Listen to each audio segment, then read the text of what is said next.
Hi all, this is Kevin Deckinga. I'm the Director of Membership and Development here at the League. Thanks for joining us for our Spring Club webinar. First of all, I'm wondering if everyone can hear me. If a couple of you could raise your hands if you can hear me, that would be helpful, so I know I'm not shouting into a black hole. Ooh, anyone? Here we go. Thank you, Steve. Cool. I'm going to give this a couple more minutes because people are filing in, and then we will get started.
For those of you just walking in, we're going to start in just a couple minutes. Thanks for joining us. Yeah, just letting you know that we're here. The sound is on.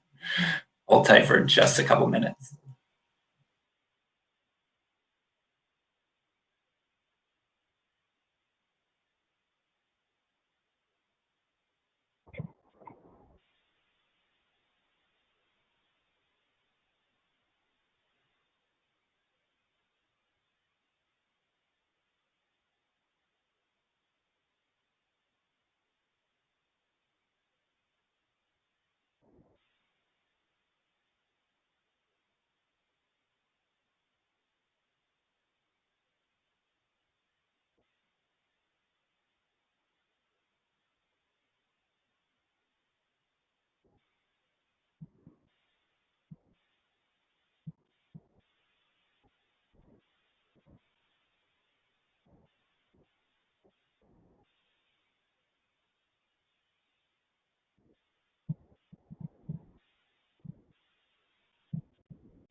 All right, I think we will go ahead and get started. Thanks everyone for joining us.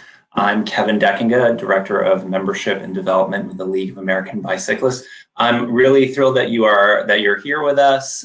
Thanks for taking some time to join us and learn a little bit more about e-bikes and how they relate to your club's policies and practices. I'm joined this evening by Ken McLeod, our policy director here at the League, as well as our friends Gina Doyle and Renee Watterson from American Specialty Insurance. Many of which I'm sure, many of you I'm sure have your insurance through American Specialty, so you can attest to the fact they're really great to work with. Just a few things, a few housekeeping notes before we get started. I have a poll on the webinar. If you are joining us on your computer, please access it. It's just 3 very simple questions relating to your own experience with e-bikes that would give us a hand as we guide our conversation a little bit later. I want to say, of course, thank you for all being members of the League. As you know, our quarterly webinar is one of the many benefits of membership with the League for your club. Yeah, there are many to mention, but quickly, all clubs are displayed on our big Connect Locally map. If you haven't checked it out for your area, I'd encourage you to do so. You might be surprised that there's maybe a new advocacy organization in town or some new bike shops. There's lots of great stuff popping up. Of course, our insurance with American Specialty, these webinars, a discount at the summit, and something that we're trying to roll out a little bit more this year is custom discount codes for league individual membership. I'm happy to create custom codes for anyone who is interested. It'll be branded with your club, and it'll be good for $15 off individual membership with the league. It's a great way to get your club membership involved in advocacy at the national level and get a free subscription to Bicycling Magazine. If you want to take a bigger step and join our 100% club, as about 6 clubs have done so far, we can make all of your club's members for a very low bulk price. Talk to me afterwards by email if you're interested. Finally, I'd encourage you to check out our store, bikeleague.org/store, and you'll see that on our homepage. We have lots of great new items, including co-branded education materials for your club. We're even doing co-branded jerseys and other apparel through Primal Wear, so we're excited about that. Finally, we are going to try something a little bit unique for the webinar format. I think that with the number of attendees we have, we can pull this off. We're going to try an actual Q&A session. There will be plenty of time for Q&A. I feel like when it comes to e-bikes, there are more questions than answers. So when our friends at American Specialty are done with their portion of the presentation, raise your hand if you want the reins. I'll unmute you, and we'll see if we can answer your question. And maybe if none of us here in the presenters table are able to do so, maybe someone else in the room can. So we're going to try that and see how it goes. If not, we'll use the question box. So again, thanks for being here. Check out that poll if you get a second. But for now, I want to hand over the reins to Ken McLeod, our policy director. Hold on just a moment.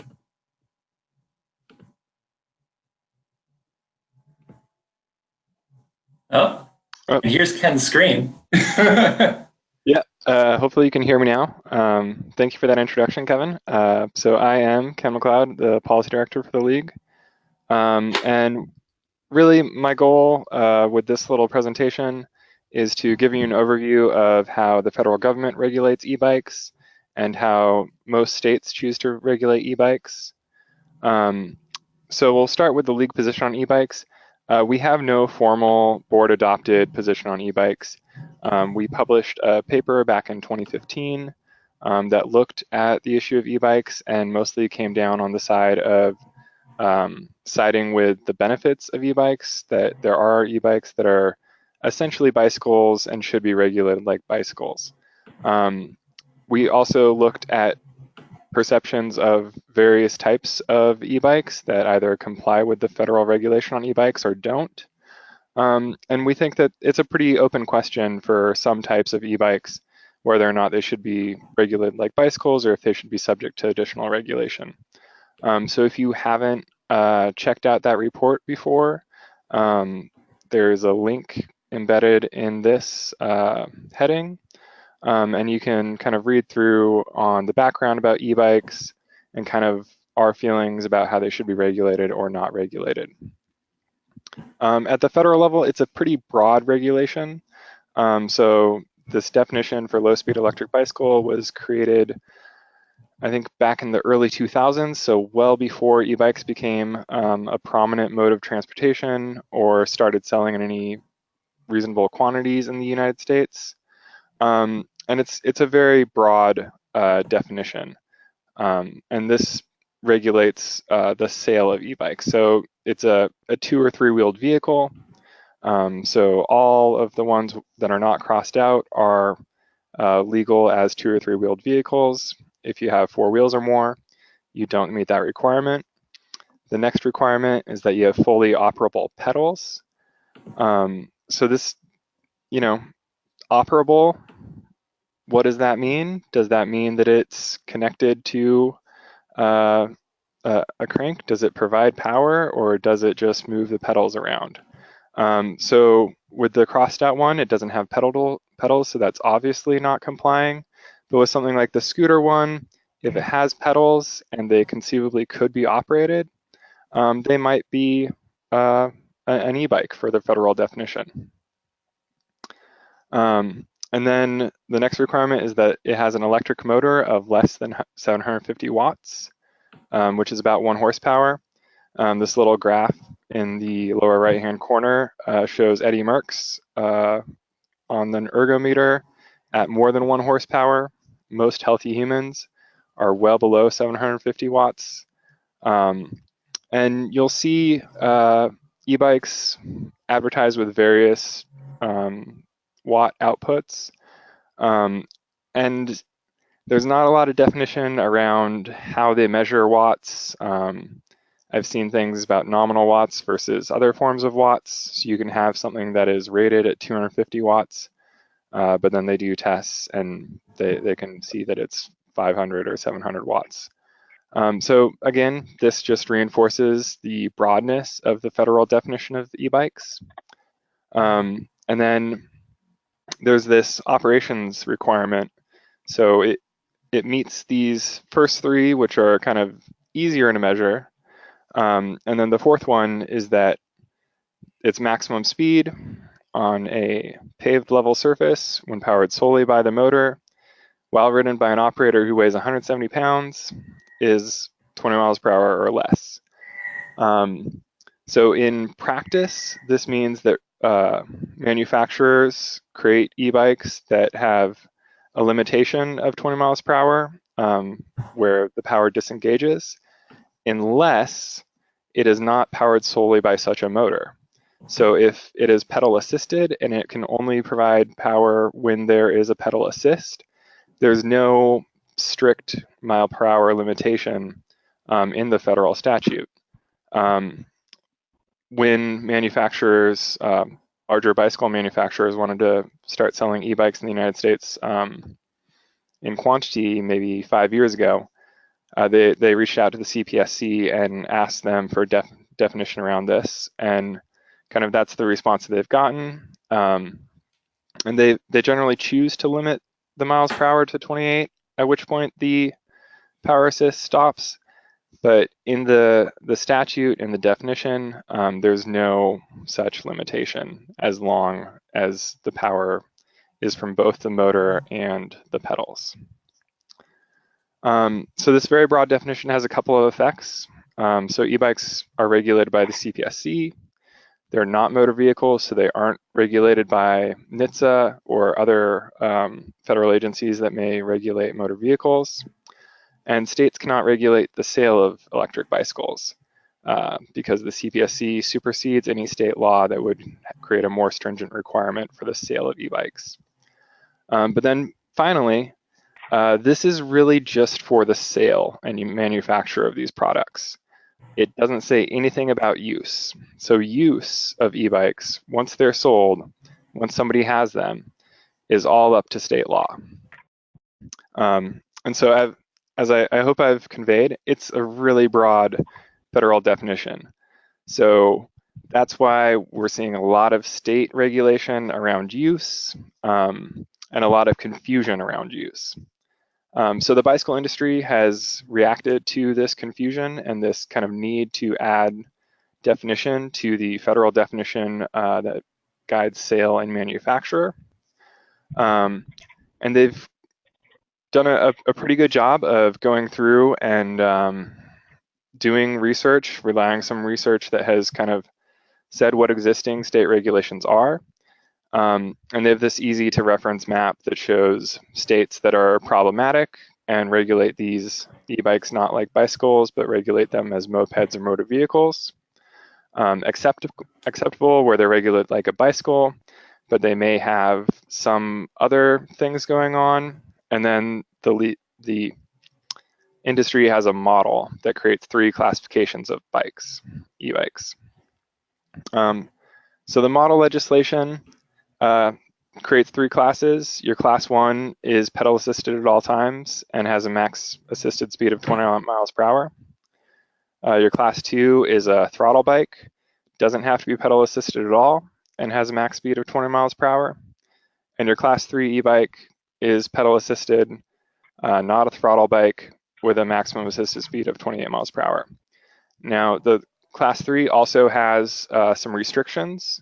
So users can't be under 16 years of age. All users have to wear a helmet. And by default, at the state level, their model legislation makes class 3 e-bikes not able to go on bike paths or protected bicycle lanes.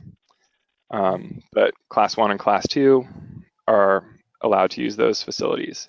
Now, state laws will often allow localities to kind of opt into allowing any class of e-bike on bike paths or protected bike lanes. And even where there are state laws that aren't based on this model legislation, there's often a local control aspect like that where cities can either opt into allowing e-bikes or opt out of allowing e-bikes on certain infrastructure.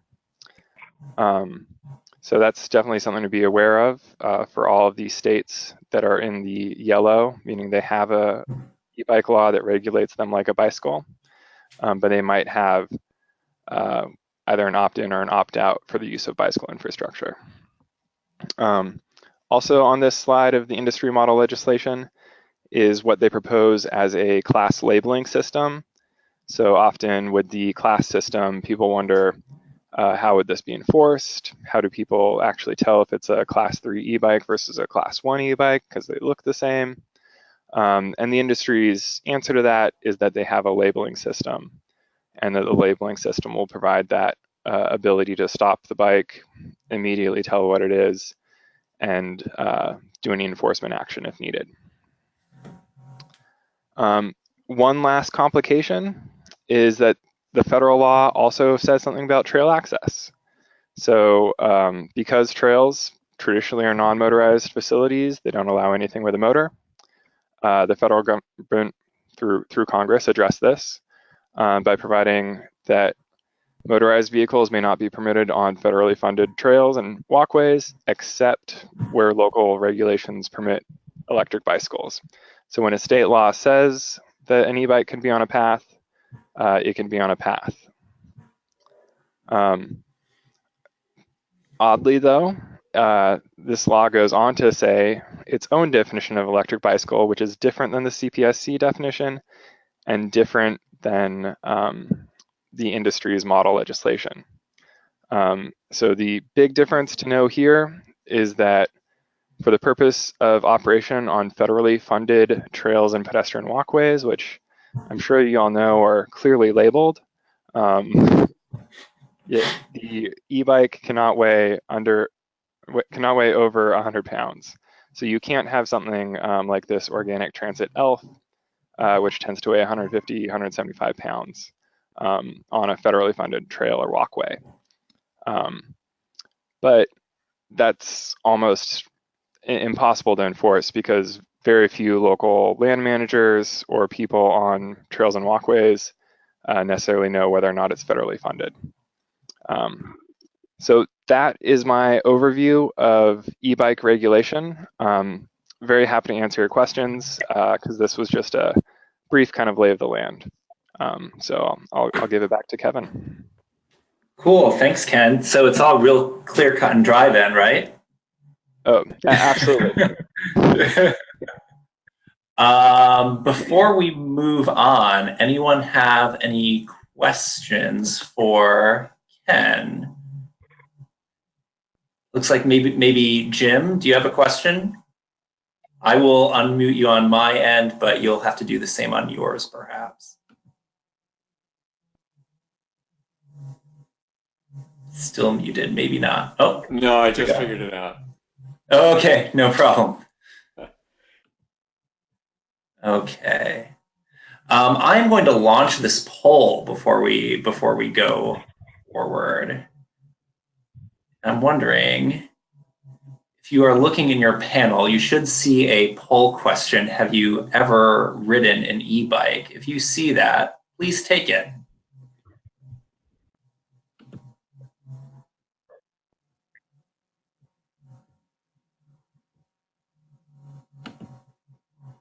Oh, there it is.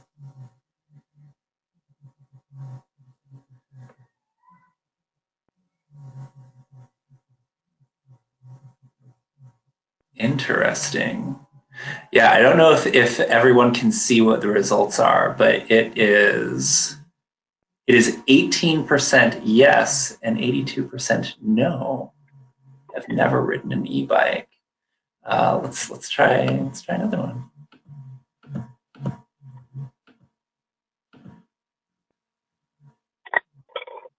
You know what? The other one was, do you currently own an e-bike? I won't launch that because that will be obvious. Okay. Does your club have an existing e-bike policy?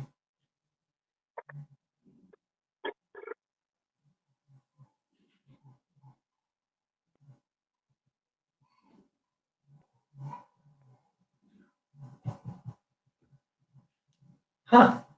Yeah, this is interesting too. So all of you had voted.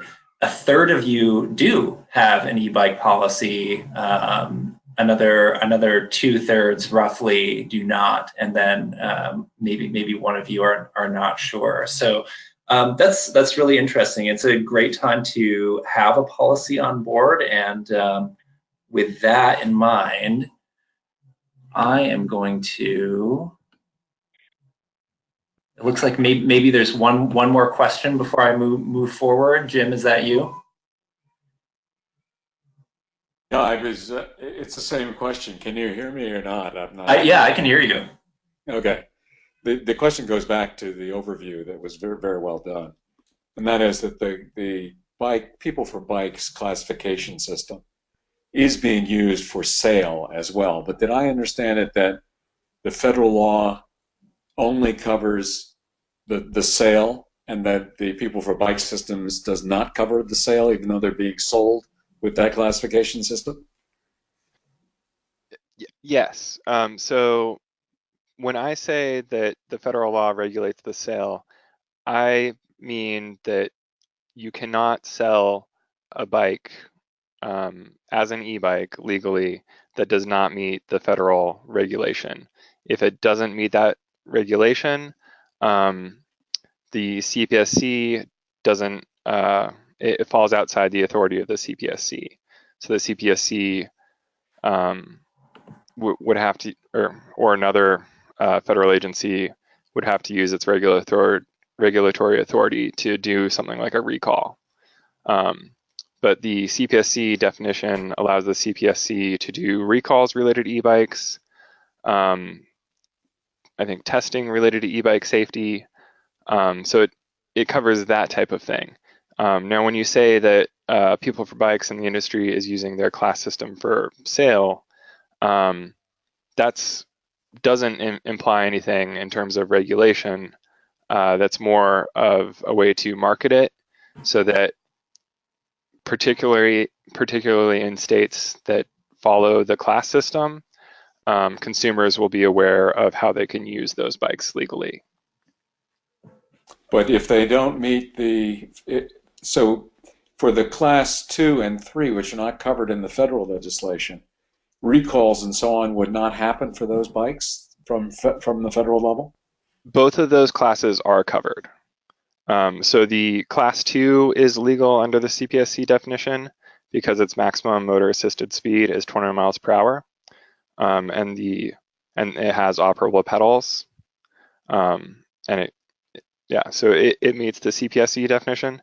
Similarly, the class 3 e-bike meets the definition, although its maximum motor assisted speed is over 20 miles per hour.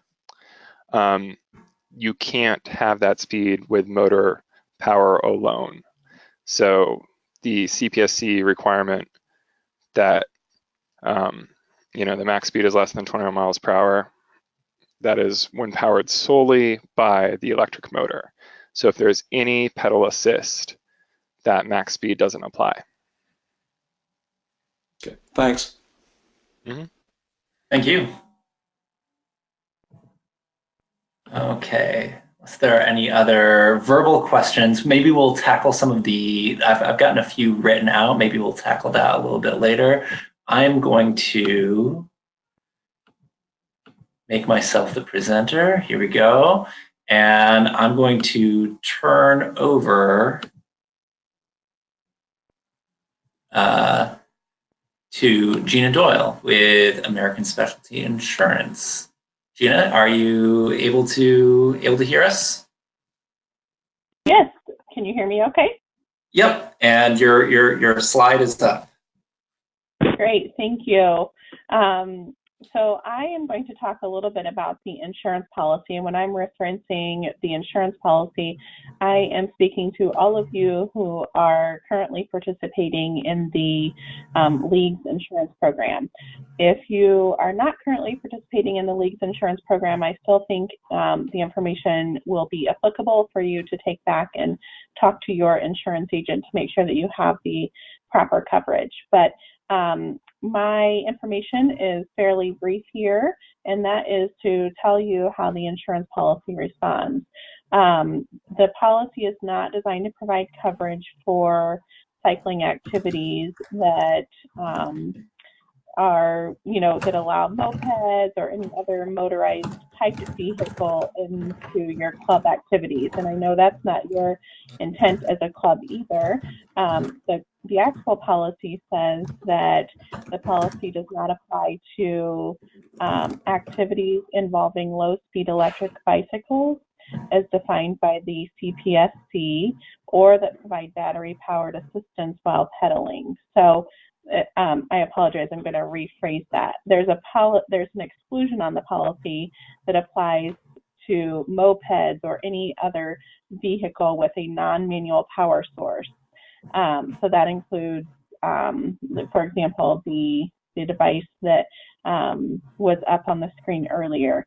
The exclusion does not apply to the activities involving low-speed electric bicycles as defined by the CPSC, or that provide battery-powered assistance while pedaling. So we always like to hear from the clubs and hear what their challenges are. And historically, the policy has said that the e-bikes are defined by CPSC. That's what the insurance policy said. So it followed the state and federal laws as well.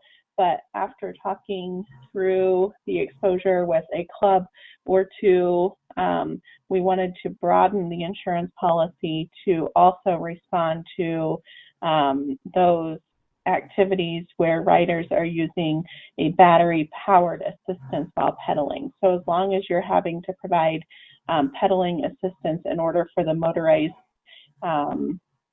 motorization to kick in, then the insurance policy itself applies. We did include here the Consumer Product Safety Commission definition, which has already been provided, so I won't go over that. And then just reiterate again that you as a club are informed on what your state says about electronic bicycle operations, and noting and reiterating again that different states have different designations for electric bicycles. So that is how the insurance policy responds. So hopefully it's broader and it's easier for a club to be able to manage, that you don't have to monitor whether or not someone weighs 170 pounds or less and is going less than 20 miles per hour. The idea is, as long as the bike requires pedal assistance in order for the motorization to kick in and provide that assistance, the policy itself will provide coverage, and the general liability policy will provide coverage in the event of a lawsuit. Any questions on that point?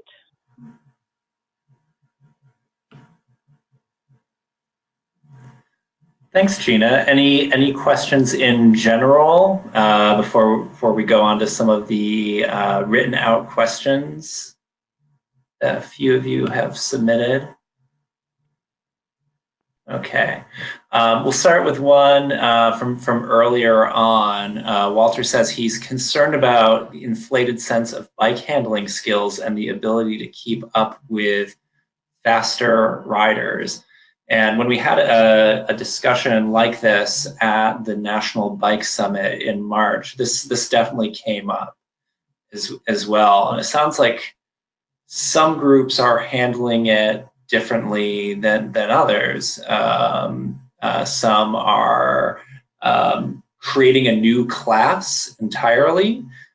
Some are asking e-bike riders to ride in the back. Others have no policy at all. Anyone affiliated with clubs directly want to share their policy? Feel free to raise your hand, and I can pass the mic.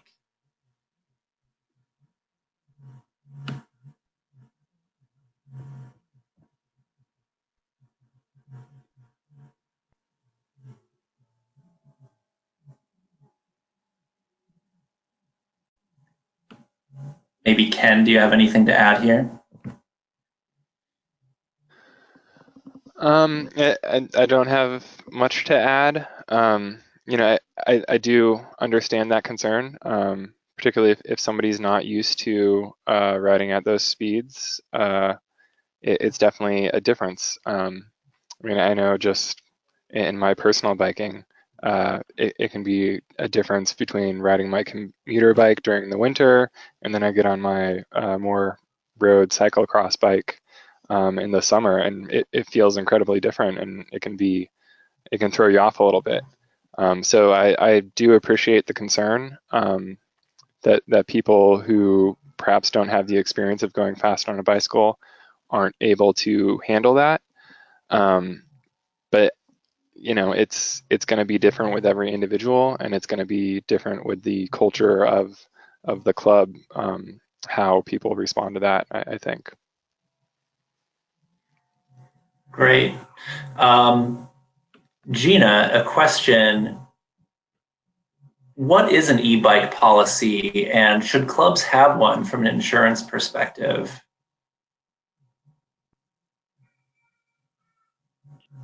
Yeah, so when I am referring to policy, again, I'm referring to the insurance policy. It sounds like from a risk management perspective, it definitely makes sense to have a policy and to follow up on what Ken was saying in terms of the difference and really being able to use your discretion with your club members on, you know, because there is a difference between an e-bike and a traditional bike, is that policy will hopefully provide a process to evaluate that concern that you have for each individual rider. We want to make sure that we are doing so from the perspective of not discriminating against anyone.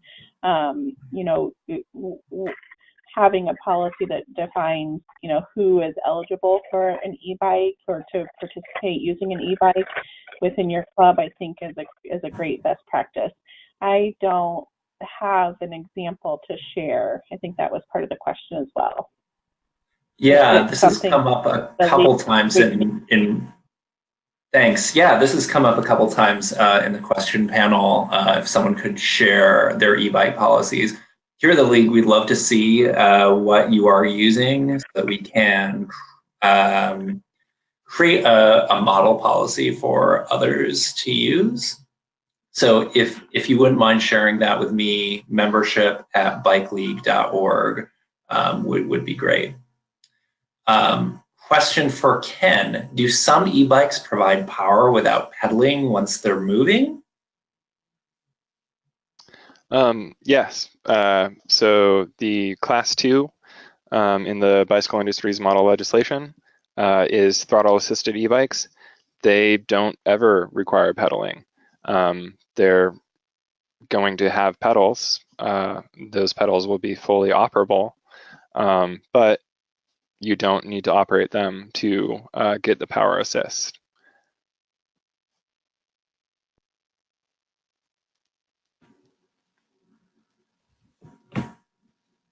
Great. Anyone else? I think we've covered all questions that have been submitted in the question pane. Oh, did I see a hand raised? No? Let me give it just a couple minutes. Oh, here we go. Eileen, let me unmute you. Are you on? I think I am. Oh, hi. Hi.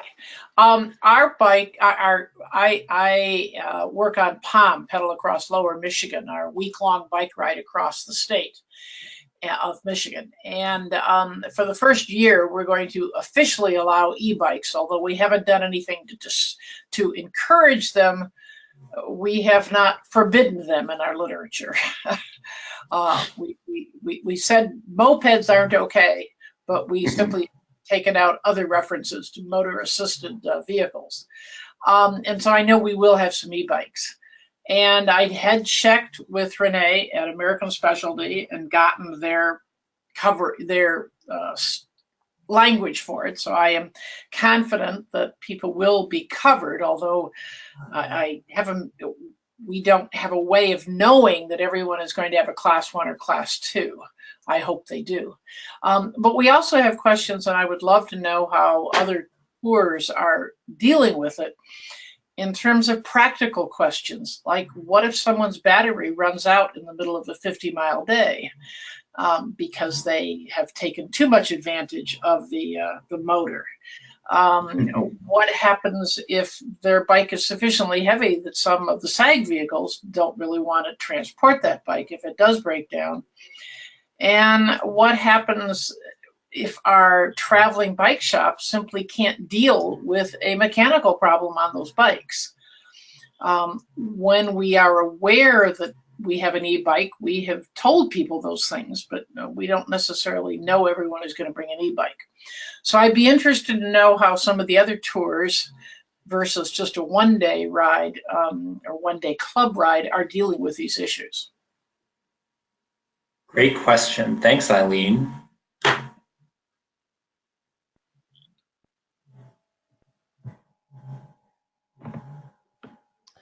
Yeah, I would second that. That's a great question. I have no real idea how other tours are dealing with it, but I can imagine it's going to be an increasing issue. I know the league used to do some work with the Bicycle Tour Network, but we haven't in a while. If you haven't reached out to them, I would suggest that, or maybe some other more prominent single or multi-day tours. You know, I think of something like RegBri or Seattle to Portland, because those do sound like serious issues that e-bike participants should be aware of your policy and whether or not you're affirming that you're going to have that support there, or if they're on their own. Yeah, thanks. I'm handing it back to Eileen. You're on. Yeah. So, you know, we did reach out to individual bike rides and found that some, kind of like we have done, some rides have just quietly allowed them and haven't found too many problems without a stated policy.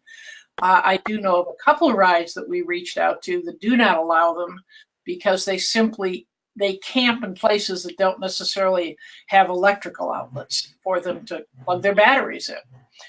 But even then, it's not in their literature. So, you know, I think these are things that, you know, rides are grappling with right now, since it's such a new phenomena. And, you know, we were hesitant to put too much in our literature this year because we weren't sure we want to encourage e-bikes versus allow them. It does change the character of a ride, I think, if you allow pedal-assisted or motor-assisted bikes. Indeed. It looks like. Oh, go ahead. Yep, Eileen, it's Gina. I'm wondering, will you know before the day of whether or not they'll be using an e-bike? Not this year, because we kind of had registration in place before we kind of made some of these decisions. It was kind of forced on us, you know, by people calling us. And Right. so I think we're kind of, hoping it works out this year, and then we will try to formulate some more definite policies that we can put into writing for next year. But we just weren't able to get much advice from other rides aside from, well, we've allowed it and it hasn't seemed to be a problem. Right. Yeah, the only thing I was wondering is, and maybe it's not for this year, and you'll probably learn a lot this year, unfortunately. I think so too. But is to, if you are aware of it ahead of time, to highly recommend that they have some type of roadside assistance in place.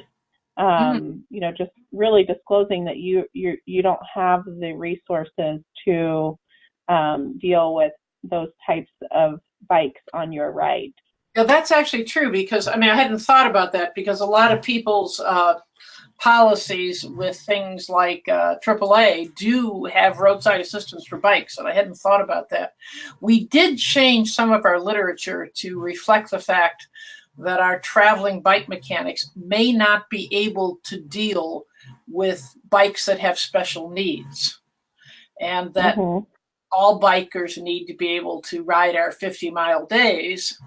And if they can't do it, they'll be asked to go home. And we, without specifically saying e-bikes, those were our implications. So yeah, I think we have a lot to learn this year, and we're hoping other people. I would like there to be a clearinghouse for what people have discovered, and maybe the league can somehow facilitate that. Thanks, Eileen. It looks like Hirsch might have something to say. Hold on, let me unmute. You're on. Hi there. I'm Hirsch Sangster, and we're out here in Oregon. We're way out here. We're the club that does the Monster Cookie and bike ride, and that's coming up real close soon here.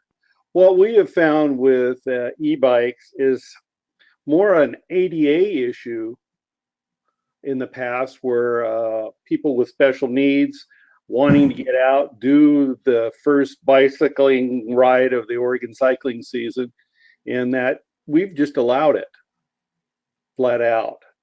However, here recently, the shops out here are just selling e-bikes like hotcakes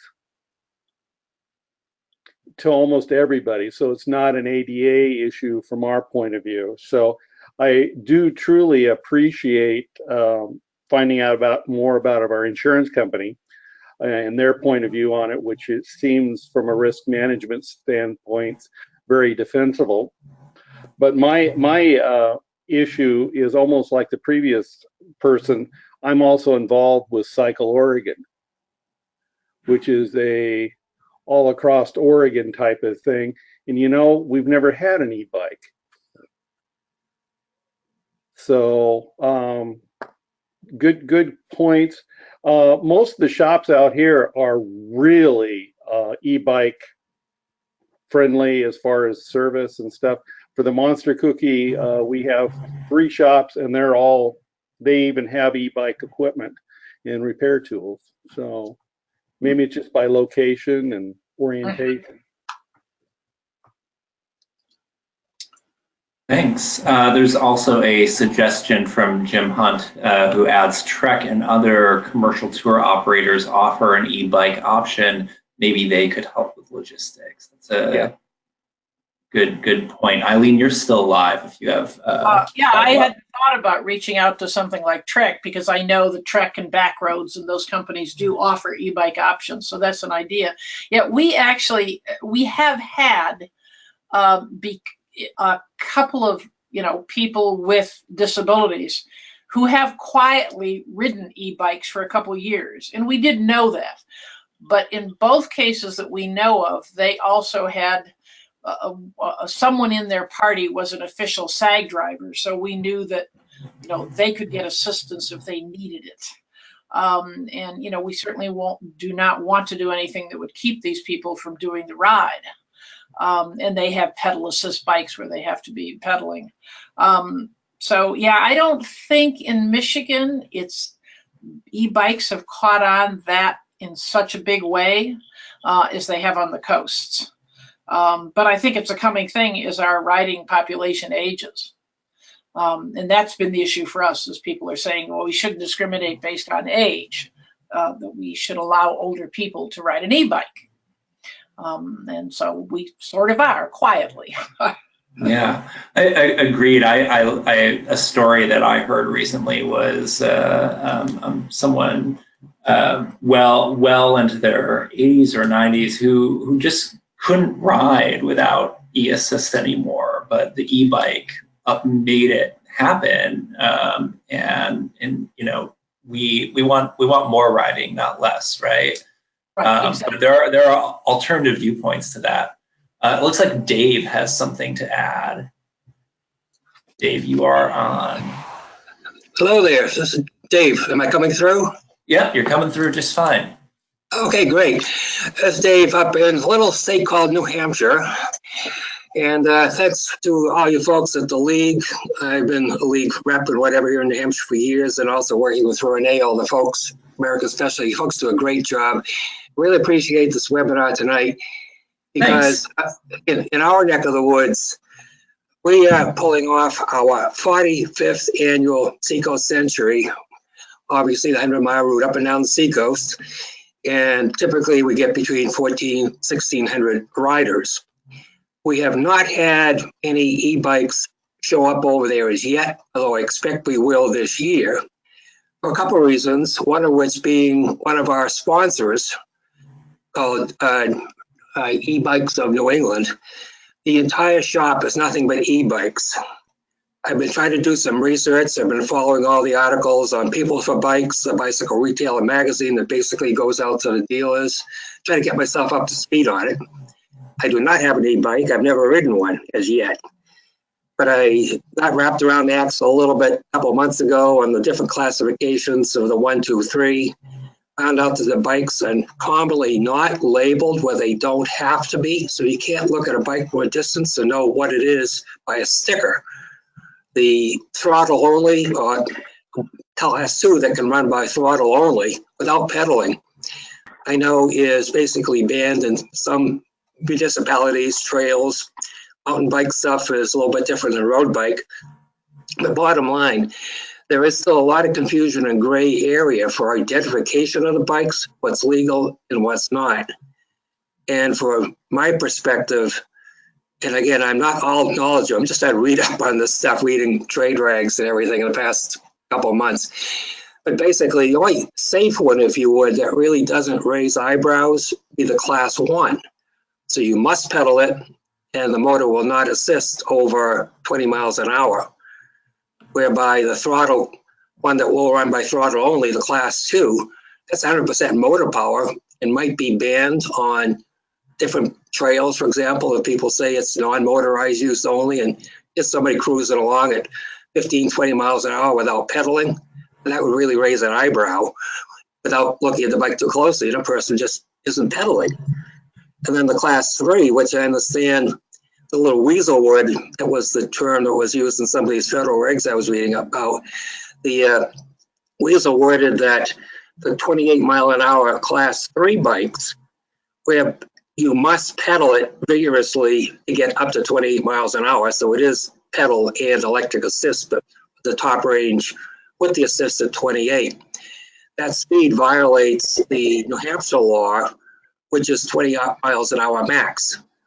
Again, the New Hampshire one doesn't say that you can go 20 miles an hour by motor only. It just says 20 miles an hour.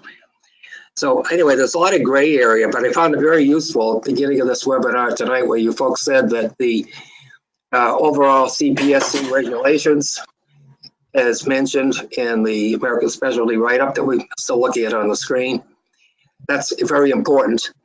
And then secondly, the use. And a lot of the times the use, what's allowed is depending on the trails, the use off-road, on-road.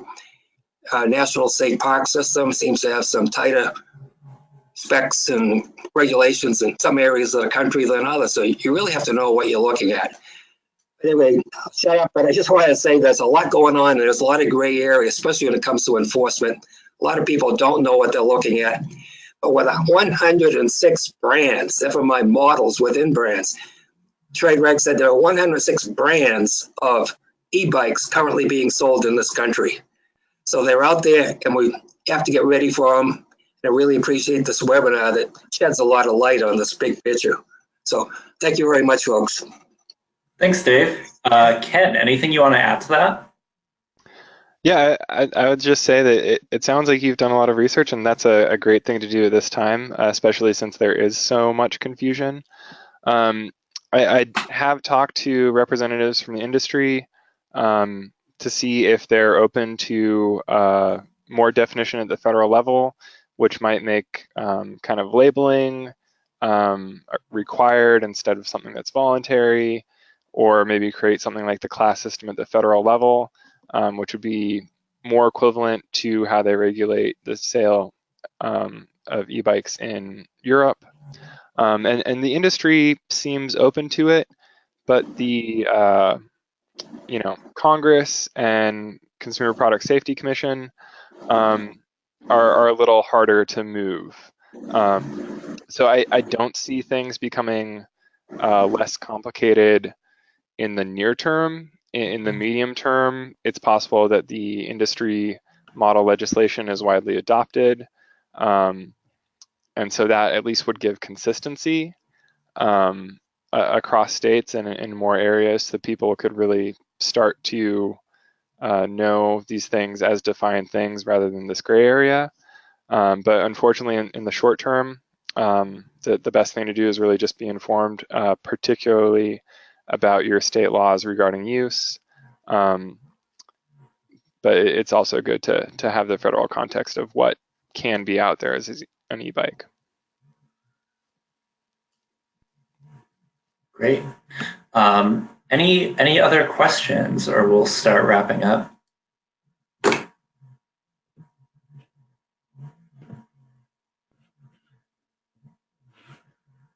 Oh, one more here. Hirsch, you are on. Oh, it doesn't sound, have you guys actually ridden them in e-bike? Yeah, I've ridden a few. They're all different. I've ridden a cargo e-bike, the Urban Arrow. I've ridden a Faraday in DC, which was like riding a magic carpet. Anything you want to know, or you have a specific question? Well, no, I've just ridden one recently, a road bike one. I'm in my 60s, and I beat some guys that were in their 40s on hills, and it's kind of fun, guys. I kind of understand it. I don't have one. I just borrowed it from the shop just to have an idea before we had this webinar about what they actually do. And I worked up a sweat. I had to pedal because mine was a pedal assist. It wasn't, a motorcycle. But they definitely, I really do feel that they have a niche in our cycling world. Great, thanks. Mm-hmm. Here, hold on. Dave has something to add. Dave, you're on. Yeah, Dave, very quickly, to pick up a phrase I know has been used by people for bikes and within the league circles also. One of the goals that we always have is to get more people on more bikes more often. The more that are out there, the safer the roads become, as we become more prevalent and motorists more conscious of it, so to speak. So e-bikes do serve that purpose, I feel. But one comment that I got back from different people within our club, we've got about 425 current members in our Grand State Wheelman, that people have tried the e-bikes on their own. In the past, they looked at this almost as a mobility device. Someone with some sort of a disability, you name it, basically falling into the ADA world, whereby now it seems that more and more people are looking at the e-bikes to be, in a sense, an equalizer. We've had a few couples in our club where typically the guy was much stronger than his wife. They couldn't ride together for the day. She'd stay back in the motel room. He's off doing his 50-mile ride, whatever. Now, they're biking together. Her with a class 1 boost, and him getting a good workout on his regular road bike. And the couples are getting together more often, enjoying themselves because somebody has some assistance without thinking it's an ADA type mobility device. So I see that having a market. And as we're all getting older, I'm no kid myself, but by the same token, I see that market out there. And I do think one way or another, we are going to see a lot more e-bikes on the road and in use. So with that, I'll sign off for the night. Thank you very much. Thanks, Dave. Great. Yeah, I agree. I understand there's some difference of opinion here though, but yeah, I agree. Unless there's anyone else, last call. I want to thank all of you for joining us. Hopefully you got a takeaway or two. If you have questions or follow-up, please talk to me, Kevin, at bikeleague.org. Anything insurance related, please contact Renee at amerspec.com. If your club does have an e-bike policy, I do want to read it. I want to take a look. So if you could share that with me, we're working on developing like a model policy that we can share with everyone. So if you have one, please send it to me. Also, I would love suggestions for the summer webinar. A couple have come in on the chat pane, but send me an email if there's something that you really want to know about, or if there's a person that you want to hear from. Yeah, let me know. I want to make this a valuable resource for all of you. Ken, Gina, any closing thoughts? Yeah, I would also like to second, thank you for everyone for attending, and I also want to see those policies and how everyone is reacting, both as clubs and rides, because I also think e-bikes are going to be here to stay and are going to become only more prominent. Yes, and from an insurance perspective, we just want to make sure that the policy is keeping up with what the clubs need and not standing in the way. So we appreciate the feedback that a couple of clubs helped us secure when we were looking at the policy language. One item that I wanted to mention is Renee's email address, rwatterson@amerspec.com, if you have questions for Renee. Sorry about that. That is on me. R. Watterson. Oh, here, how's this? There we go. Thanks everyone so much for joining us, and thanks for supporting your league, the league, your league. I like that. Again, I want this to be valuable and resourceful for you. So ideas, questions, comments, I want to hear it all. So with that, thank you so much for joining us, and have a great night. Great. Thank you. Thank you. Thank you. Thank you.